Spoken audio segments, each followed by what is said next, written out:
Bom dia a todos.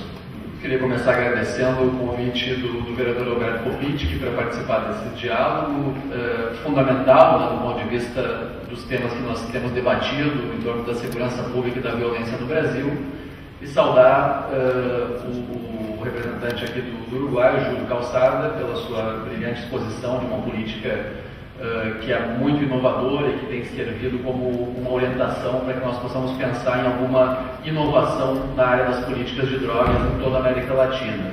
Saudar também os colegas aqui de debate, o vereador Marcelo Esgarbosa e todos os demais presentes. Temos aqui nessa manhã fria, né, de Porto Alegre essa ideia, né, de que o tema é um tema hoje tão importante que atraiu, né, um número muito grande de pessoas para esse debate. Tenho aqui também vários alunos lá da PUC, né, que participam do nosso grupo de pesquisa, desde a graduação até o doutorado.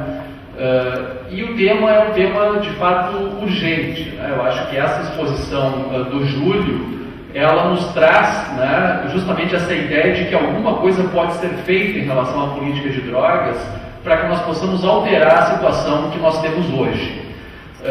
Nós estamos no Brasil, Júlio, impactados essa última semana pela divulgação do mapa da violência, que nos trouxe a notícia de que 56 mil pessoas morreram no ano passado no Brasil, vítimas da violência.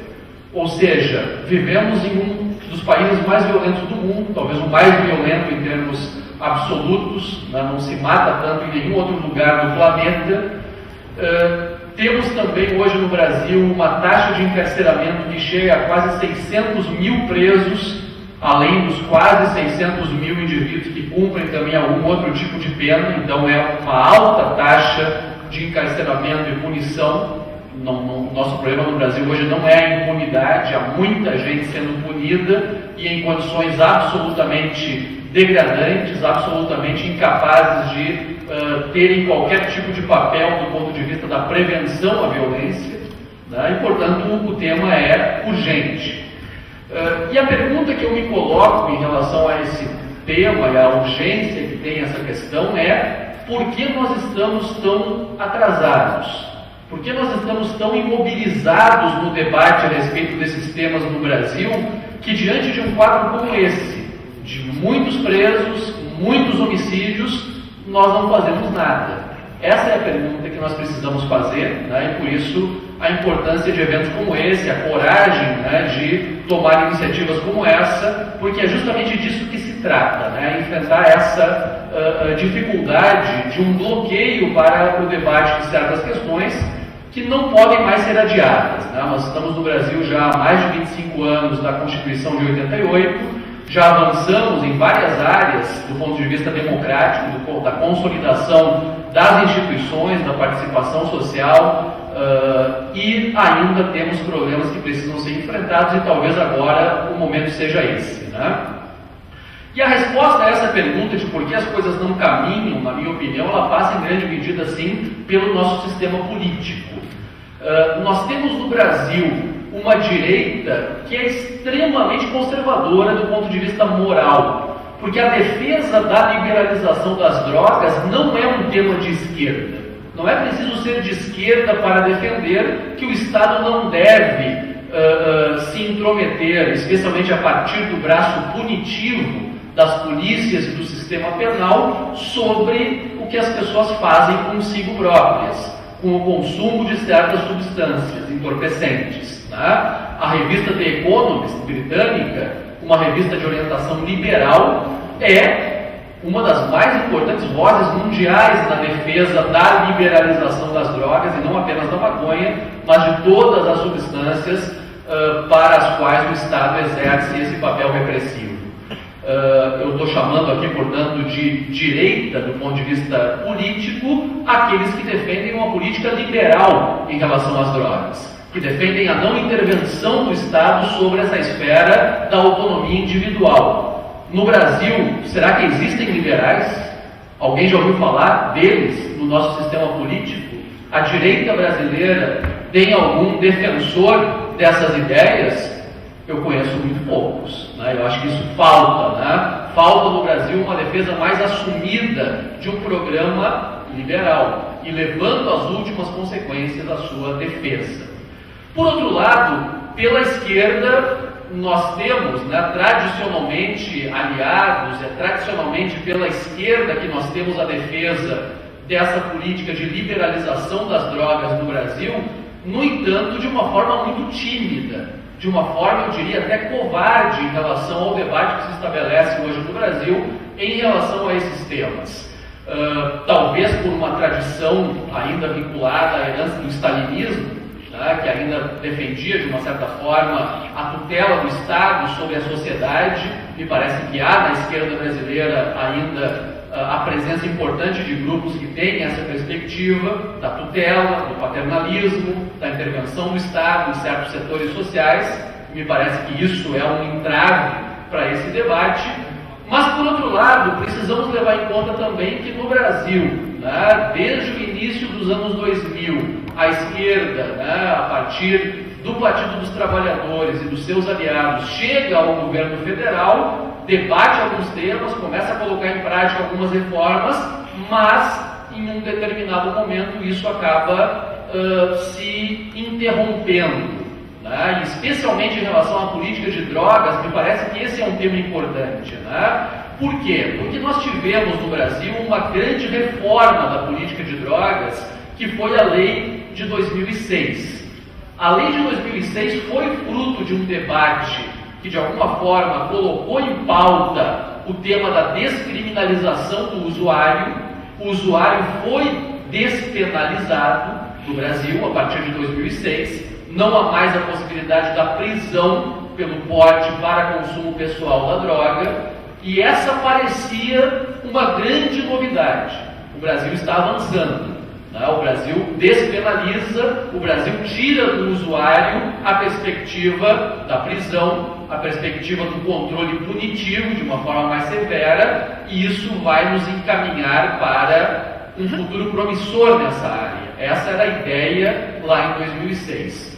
No entanto, para que isso fosse aprovado, se passou por um acordo onde, por um lado, se despenaliza o usuário e, por outro lado, se endurece contra o traficante. Então, a pena que era de 3 anos, a pena mínima, passa para 5 anos e, portanto, não mais passível de conversão em pena alternativa, não mais passível de fiança e caracterizada como crime hediondo com todas as consequências que tem essa caracterização. Parecia, na época, um acordo razoável. Se libera o usuário e se endurece contra o traficante. Qual foi o efeito desse acordo? O efeito desse acordo, se nós olharmos as estatísticas do sistema carcerário no Brasil, foi a superlotação. Foi o grande crescimento da proporção de presos no Brasil por tráfico de drogas, que até 2006 representavam em torno de 10 a 15% da população carcerária.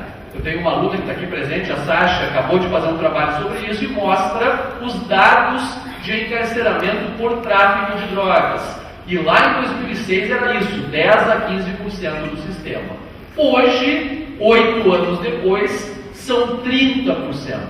Ou seja, mais do que dobra a participação de traficantes na massa carcerária. Na população carcerária feminina, passa de 20% para 60%. 60% das mulheres presas hoje no Brasil estão presas por tráfico de drogas. E quem são esses perigosos traficantes? Um estudo feito pela Luciana Boitô e pela Ela Castilho, da UFRJ e da UNB, mostram que a quantidade de droga apreendida nessas prisões, dessas pessoas que se encontram encarceradas no Brasil, é ínfima, é muito pequena. São pequenos traficantes com pequenas quantidades de droga. E a pergunta então é: o que aconteceu? A lei liberou para uma parcela, endureceu para outra e de repente tem muito mais gente presa. Por quê? É porque a lei não diz qual é a distinção entre usuário e traficante. Quem faz isso? Num primeiro momento é a polícia, que seleciona a sua clientela, e num segundo momento é o juiz. E a lei permite que o juiz caracterize o traficante pela sua condição social, pelas circunstâncias do fato, e, portanto, a lei permite ao juiz que faça aquele que é o papel mais tradicional do sistema penal, que é a reprodução da desigualdade social. É aquela velha história, né? O Marcelo Antoni, com 100 gramas de maconha no centro de Porto Alegre, é um usuário. Paga uma pena alternativa, uma cesta básica e vai para casa. Né? 100 gramas de maconha na mão de um morador da Cruzeiro, da Restinga, de um bairro de periferia de Porto Alegre, é tráfico. É 5 anos de cadeia. E é uma marca que não sai mais. Estigmatiza, seleciona e recruta, arregimenta os integrantes das facções criminais, que são hoje a grande questão quando nós debatemos o problema da violência e do crime no Brasil. Tá? Então me parece que o tema é urgente, me parece, como eu falei antes, né, que há um interdito a esse debate no Brasil por questões morais que nada tem a ver com o que nós estamos discutindo aqui: prevenção, redução de consumo, redução de violência. Isso nada tem a ver com o tema do endurecimento, né? Pelo contrário, né, os que defendem a liberalização, os que defendem uma outra política de drogas, reconhecem o problema da droga enquanto um problema sério, um problema de saúde pública, um problema que causa consequências importantes na sociedade, mas que tem que ser enfrentado de forma séria. Tá? Esse tema foi interditado. Uma das primeiras medidas do governo Dilma, da presidente Dilma, logo no início do seu mandato, foi a demissão do secretário nacional antidrogas, o Pedro Abramovay, porque o Pedro, que já vinha cumprindo um papel importante no governo Lula na Secretaria de Assuntos Legislativos, ao assumir a Secretaria Nacional Antidrogas, pauta o debate da descriminalização. E um mês depois de assumir, ele é demitido. E de lá para cá, não se discutiu mais esse tema.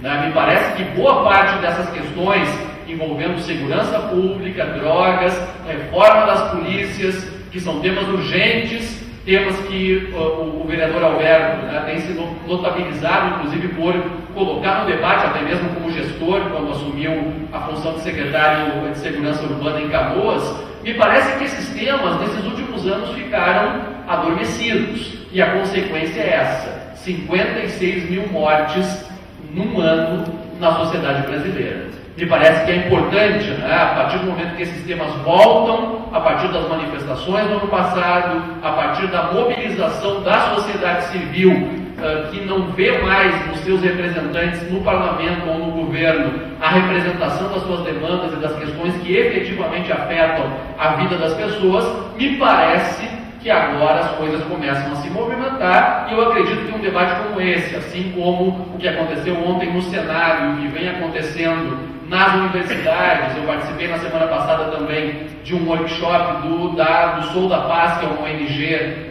de São Paulo, que pauta também o debate sobre segurança pública no Brasil. A ideia dessa reunião da semana passada era a apresentação de uma pauta para todos os candidatos à presidência da República na área da segurança pública, e nessa pauta está o tema da liberalização da maconha, da regulação do mercado da maconha, além dos temas de reforma das polícias, de participação maior dos municípios na gestão da segurança. Ninguém falou nada sobre redução de maioridade penal, ninguém falou nada em aumento de pena, porque esse não é o caminho da redução da violência e do crime no Brasil. O caminho nós sabemos de alguma forma qual é, pelas experiências bem-sucedidas nessa área, mas precisamos desinterditar o debate para que ele possa avançar nesse caminho. Muito obrigado.